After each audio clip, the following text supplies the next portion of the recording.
A lot of your audience is going to either love you or hate you. Your views on TikTok. Deal with it. What's your view on the state of immigration today? It may sound controversial when I first say it, but it's actually really intuitive if you think about it. I'm kind of curious just get your take on how we think of crypto. If you want an opt-out of the existing regime, you should, at your peril. I don't want to ask you about your private conversation with President Trump, but there have been rumors. May get involved in other ways, and we'll see what happens in the next 10 months. Who are you picking to win the Jake Tyson? For a Tamil audience, say something in Tamil. Tamil பேசுவேன். அத்தனை தான் பேச மாட்டேன், but நான் தான் பேசுவேன், and பார்க்குறோம்.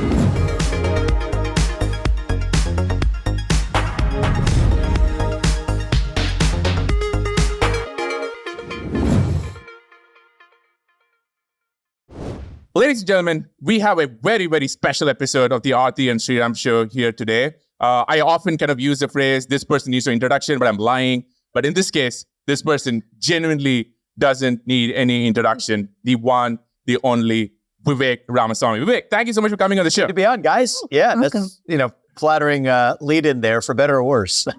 I'll take it. Well, I mean, I have to say, I've known you for a few years now, since your first book. And first, I want to just say congratulations and, everything you've accomplished. And I know the startup journey has been amazing. But I know a lot of your audience is going to either love you or hate you, but that's kind of like the game you're in. But I think what I've been so impressed with you, and I think everybody would admit, is two things. One, you have done this your own way. Two is you are an outsider who's kind of broken into politics and, and kind of made a little impact. So shout out to you. I think nobody can take that away from you. And maybe that's maybe a good place to start because we have a bunch of other fun topics to get into. You once said recently that, hey, you've accomplished entrepreneur, started multiple companies. We talked a lot about that. And here you are, you basically run a campaign, which is kind of like a one-shot company. It's meant to kind of end in a year. So I'm curious now, right? Like, but it's kind of like a very special kind of company. I'm curious now, right? Like, if you're what lessons do you have now about like running a campaign, doing what you do that you've taken from the entrepreneurship world, and maybe somebody from the entrepreneurship world could take from what you have managed to accomplish? Yeah, I mean, I would say that doing it for the first time, there's plenty of differences from building a company to running a campaign, that it was less that I did something different this time around because of being an entrepreneur versus lessons that I drew from it uniquely because I am an entrepreneur, if that makes sense. So I'll tell you, one of the main differences, this is not built to last. And if you're building a company, ideally, most people are building successful enterprises that are built to last over the long run. This is built to run out of its last cent at the time that you achieve your goal, and then it folds up and moves on, which means the entire industry of people who assist you in doing that, they're the ones playing for their long run future, while the campaign itself is actually playing for a very short-term existence, which creates an odd dynamic into sort of a permanent state, not really a state, but a permanent bureaucracy of its own in the industry, in the machinery of running a campaign, which I thought was the first kind of interesting learning from it, which was reversed. And I think it relates to second learning, which is that as a candidate, one of the biggest challenges for me is I'm naturally a CEO. I'm naturally somebody who likes to lead the group of people I'm in. But you are actually the product, right? You're running to lead the country. And that's very real. That's not, ideally at its best, is not just a product on an assembly line. But in the context of a campaign, you are the product of that company, that machine. And one of the things that was probably different for me from everybody else who ran, and I don't know if this was good or bad, or it was probably a little bit of both, is I nonetheless was still drawn to behave as the CEO of the campaign. And I think there are certain decisions that I made that were for the better on the campaign, but I think it came at the cost. I'm sure there were some decisions I made as a first timer that probably weren't the best decisions either.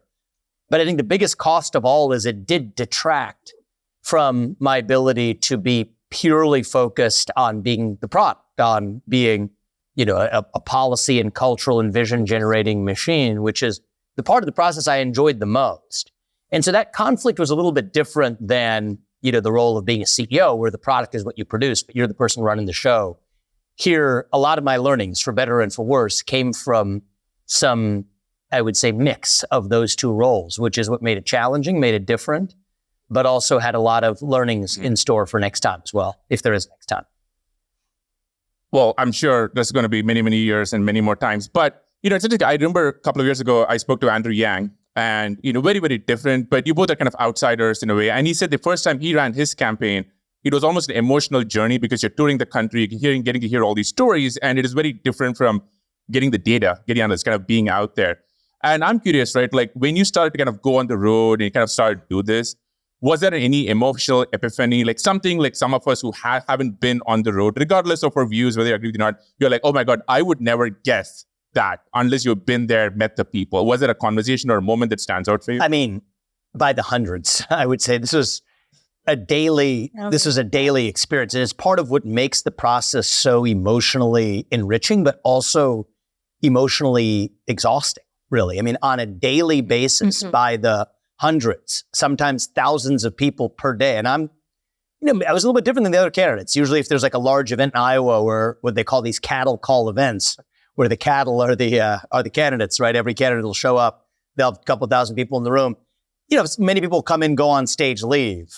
I, for whatever reason, am not wired to approach it that way. I would be generally the first person there, talking to people one-on-one, do my part on stage, be the last person to leave afterwards in meeting people afterwards. And I do think that it's one thing if you have a bunch of pre-canned slogans that you're sharing with people and you treat it as a process. But I, for better or worse, tried to treat each interaction as its own unique, actual conversation as though I hadn't had a prior one right before it and was going to have another one right after it. And that made the process incredibly rewarding. I think it opened up hearts and minds, including my own, in directions that I might not have predicted. And I think I did the same, if I may say so. I know so for people on the other side, thinking about issues or thinking about me in a different way than they did.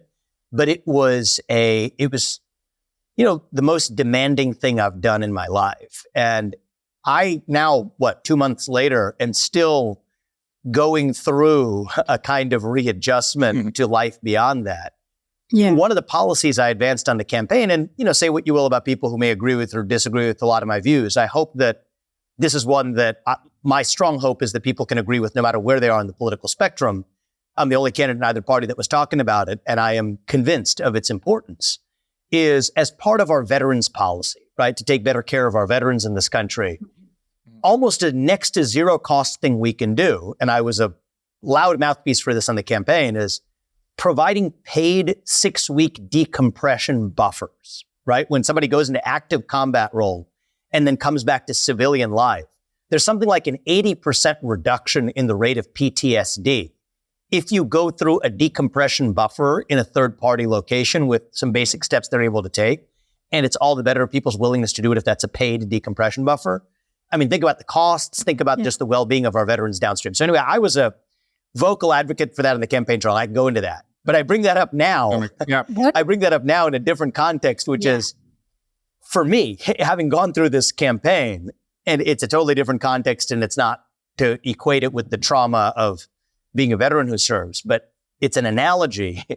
On January 15th, the night of the Iowa caucus, I was prepared to be going for the rest of this year to become the next president. Yeah. And within 20 minutes of my wife and I, each in 2 different caucus locations, giving an impassioned speech, seeing 2 hours later and then making a decision that night to exit the race, we didn't have a decompression buffer either. And I think that itself has been enough of a challenge for me that it actually brought me back to the veterans policy that I'm advocating, continue to advocate for in my post-campaign life as well. Yeah. So anyway, it gives you a sense of the headspace. So I guess, Vivek, we're having this conversation.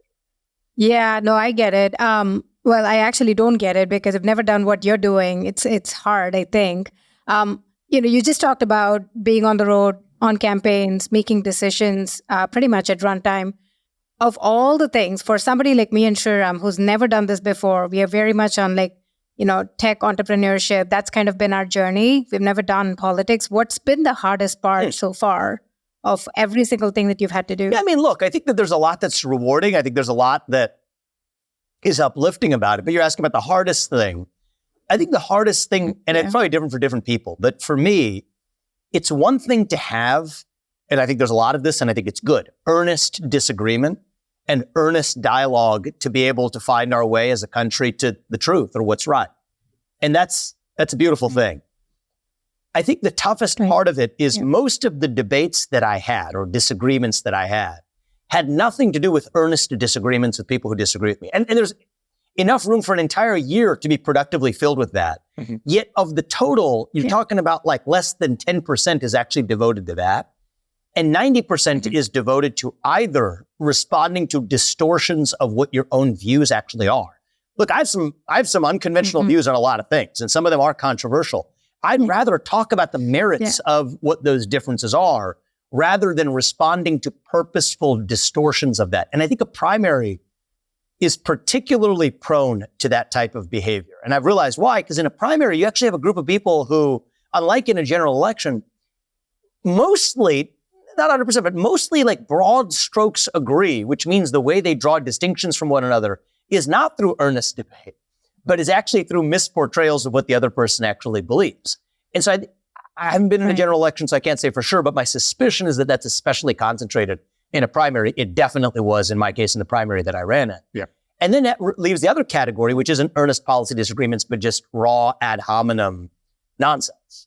And that I think is maddening and frustrating. And so for me, that's the toughest part of the process, is not earnest disagreements with it, which I think can be so productive when earnestly engaged with, but a lot of what, particularly in a primary, maybe it's true, it's probably true in a general too, but at least in this primary was especially true, was most of the airtime spending responding to distortions or ad hominem attacks rather than the merits of substantive disagreement.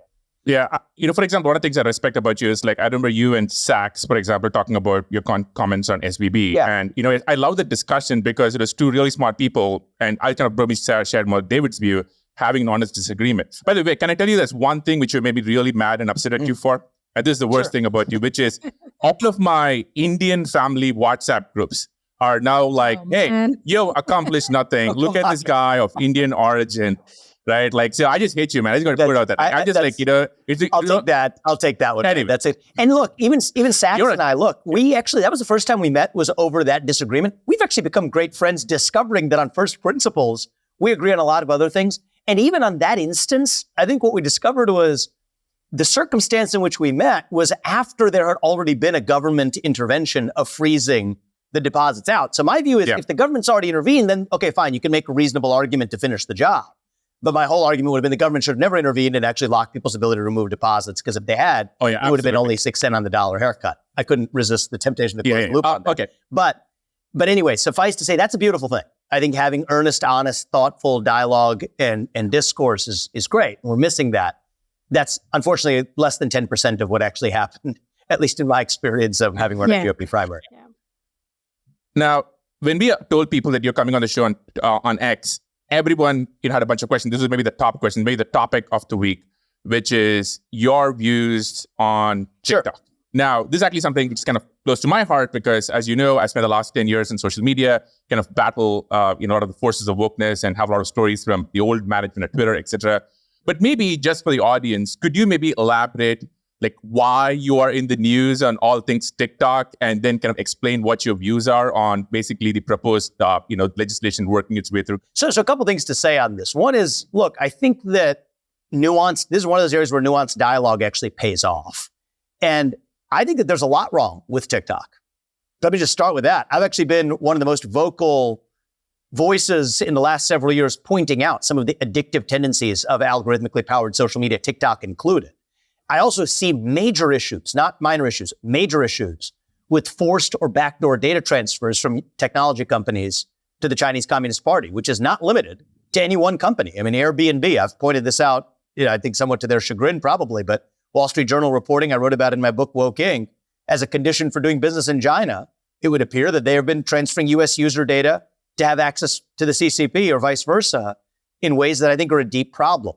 But my rule of thumb is this, and I think I try to go back to first principles as whenever we can do that, I think that's a good place to go, is ban the bad behaviors. Don't ban individual bad actors or companies, because that doesn't make sense. So whatever it is that we don't like about TikTok, and I think there's probably a lot not to like, let's say the addictive tendencies in young people, I think there's an important conversation to be had about whether algorithmically powered social media, powered by any company, should actually be used by a kid under the age of 15 or 16. I think there's reasonable room to have a blanket limitation on youth use of addictive social media, just as we do on cigarettes or alcohol. Great, deal with that. I think there's a major problem with forced data transfers or implicit data transfers without user consent to any government, including the Chinese Communist Party. That's a behavior I think to appropriately ban. So you could go one by one and look at what the problematic behaviors are. If you want to ban the bad behavior, great, ban the bad behavior. But the problem, I think, in this particular instance is what we're seeing is some of the worst instances of government exploitation of a social media platform to accomplish a government end is happening through Google, YouTube, Facebook, pre-Elon Twitter. We see plenty of evidence for that.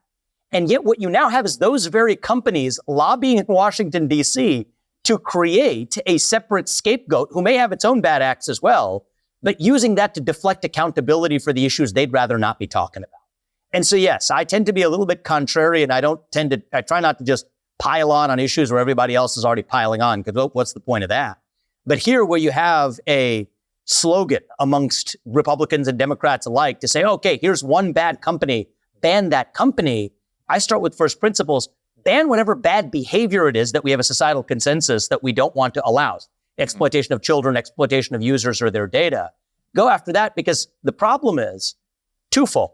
One is, if you just ban one company, you haven't actually taken care of the underlying behavior that you wanted to actually excise in the first place. And second, if you're in the business of finding individual bad actors or companies, in a certain sense, I think that's actually what's happening to Donald Trump. I know it's a politically fraught thing to say, but you find the man and then I'll find you the breakage of the law. That's an old Soviet saying. And I think that that's not the way we want to do things in the United States. Yeah. And so anyway, I could go on about that, but that gives you, I think, a sense of where I'm coming. I mean, there's a lot kind of unpack in there and places where we agree and disagree. And by the way, I have a lot of stories on pre-Elon Twitter, so I kind of really agree with you. I kind of saw some of that play out. But on TikTok itself, I think one surprise for me is like one of the things a lot of people in tech have been talking about is like, hey, this is about reciprocal fairness, right? Like we have a country, China, which doesn't allow Facebook, which doesn't allow WhatsApp, doesn't allow Instagram. We can't. And doesn't allow TikTok. Basically operate. Yeah, it doesn't allow TikTok. It has Douyin, I believe, which is kind of like the Chinese version of that. But very simply, we don't have our American companies have the right to operate there. And they would say, this is about fairness, right? Like, why don't we make this about, like, if we can't set up shop and have the companies we are proud of from Silicon Valley operate there, the reverse shouldn't apply. What is your take on I think it's a reasonable discussion to have. I mean, so if you rewind back to Woke Inc., long before people were talking about China's exploitation of so-called capitalism to advance their goals, I don't mean to toot my own horn or pat myself on the back. I was talking about these issues before they were popular and getting pushed back in the other direction. China exploiting so-called free market capitalism to advance statist goals is not capitalism.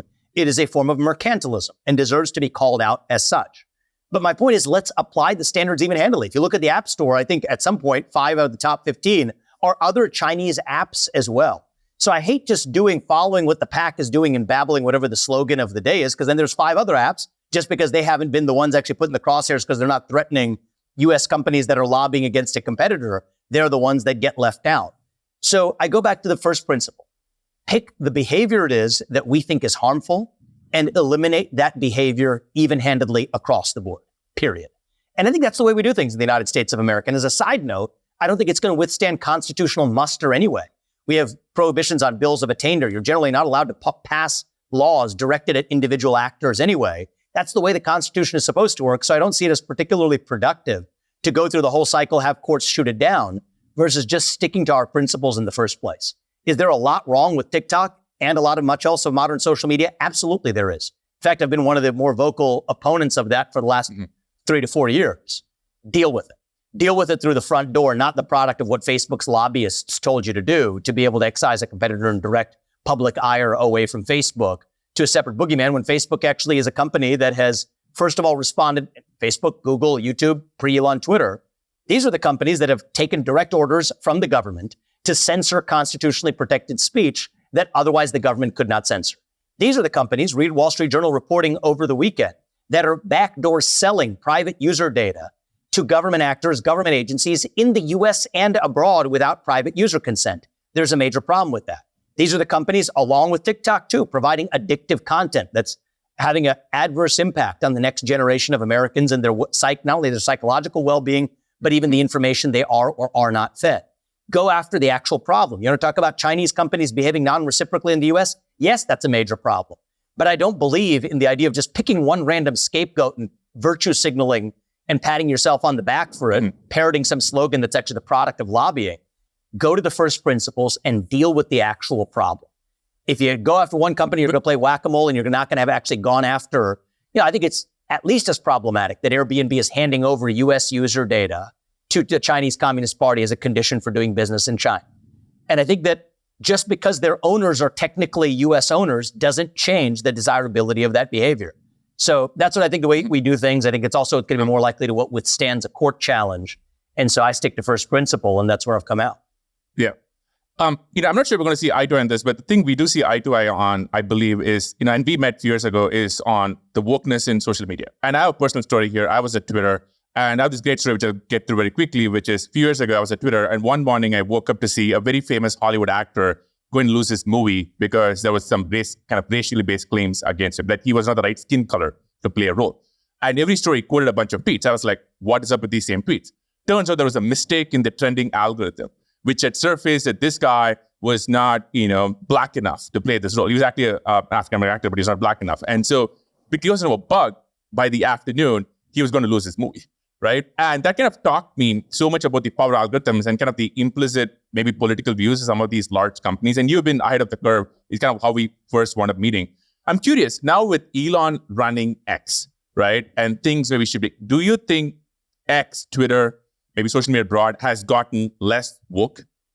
I think at the margin, X absolutely has. And I do think that in some ways, the best way to solve a problem is to first name the problem and see it with clarity. And so I do believe that though there is some sort of steady equilibrium that's here with us to stay, I do think the peak woke craze, I hope and expect, is behind us.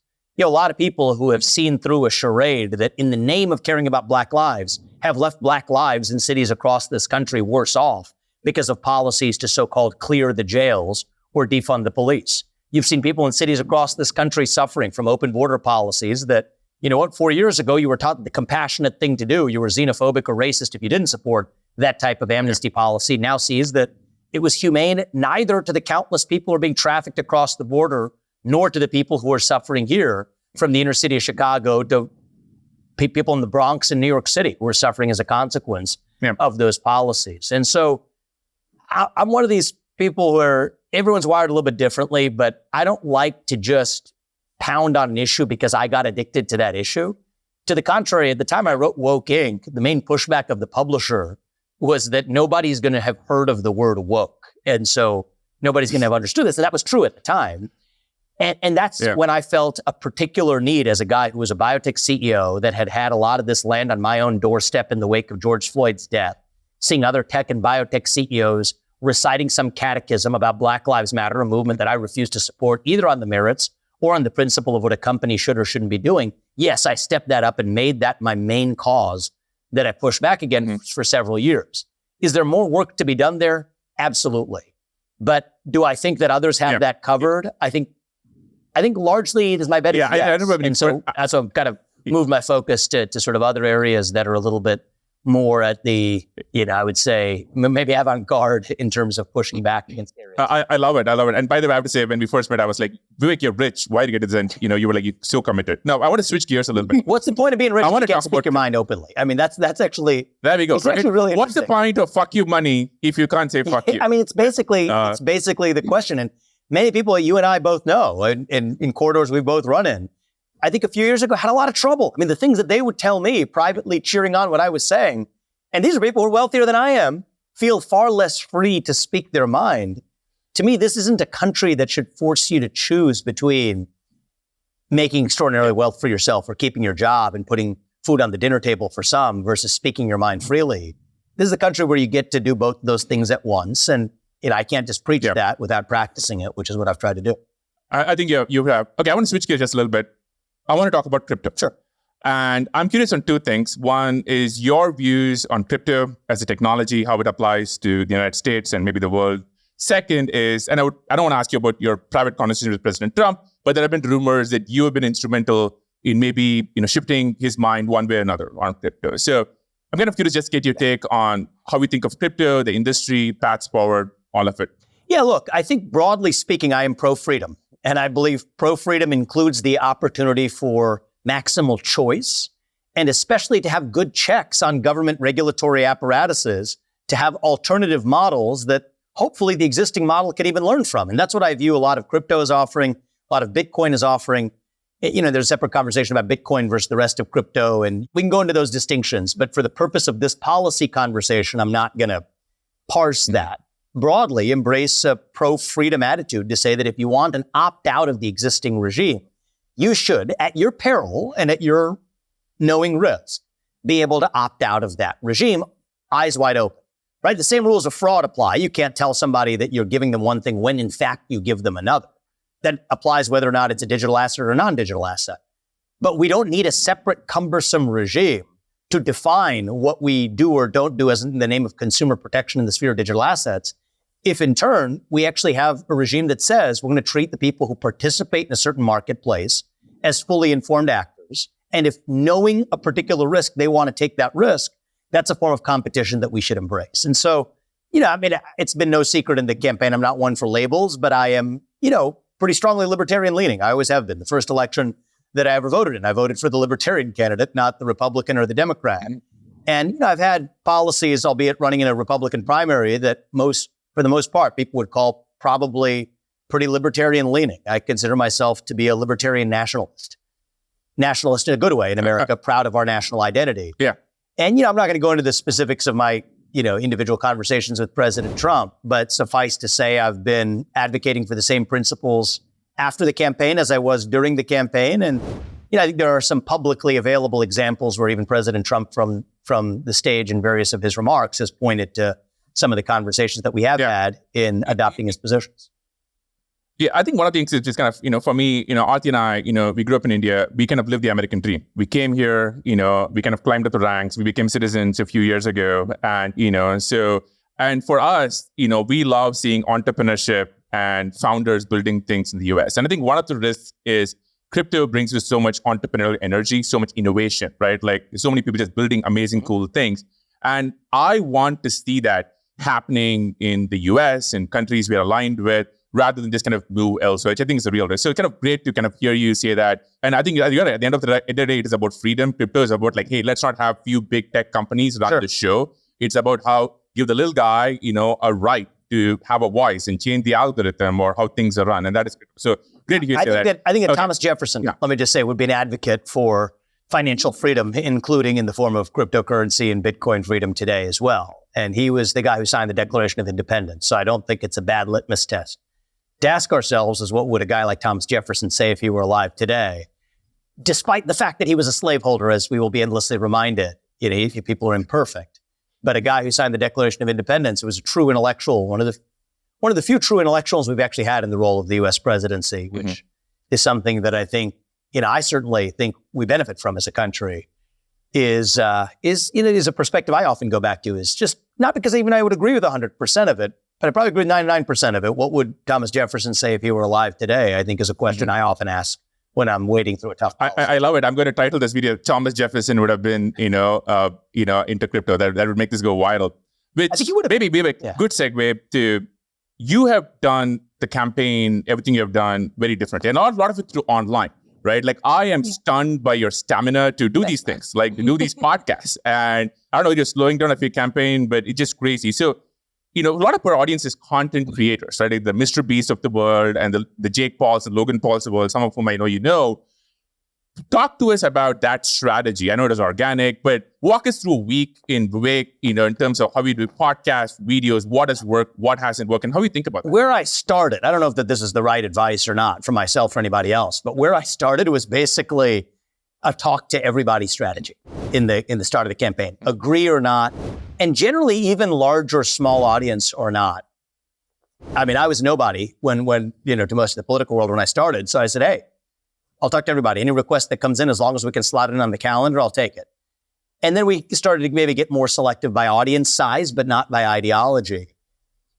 And I think that's the right decision. I mean, for me, it's at least that's where my gut is, and that's how I'm wired to operate. I can tell you what some of the perils of that strategy were, for sure, which is that means I'm both talking to cable news, which is built on 2 to 3 minute sound bites, and in believe me, intentionally broken presentation of what a candidate has to say, competing against 30-minute, 60-minute, 2-hour-long podcasts with long-form podcasts, conversations like this one that have a context to the course of a longer-form conversation. And there's this broader, of course, battle between the historical legacy media and new distributed media. And that battle plays out in the form of the incentive structures that they create for candidates. I'll tell you what I mean.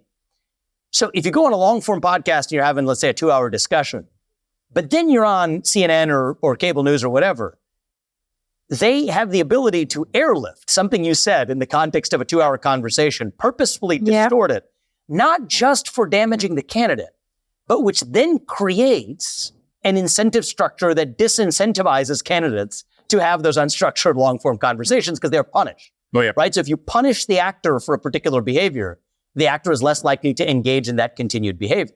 And so it is this weird kind of jujitsu, a weird kind of jousting, sort of a fencing between legacy and old media, using people like me as the sword that's being used to joust that match by saying that we want to have fewer of these long-form conversations, which is why my own political advisors, by the end of the campaign, were advising me to be far more selective in who you're going on with podcasts. And I don't like that. I feel very constrained by it. I didn't follow that advice.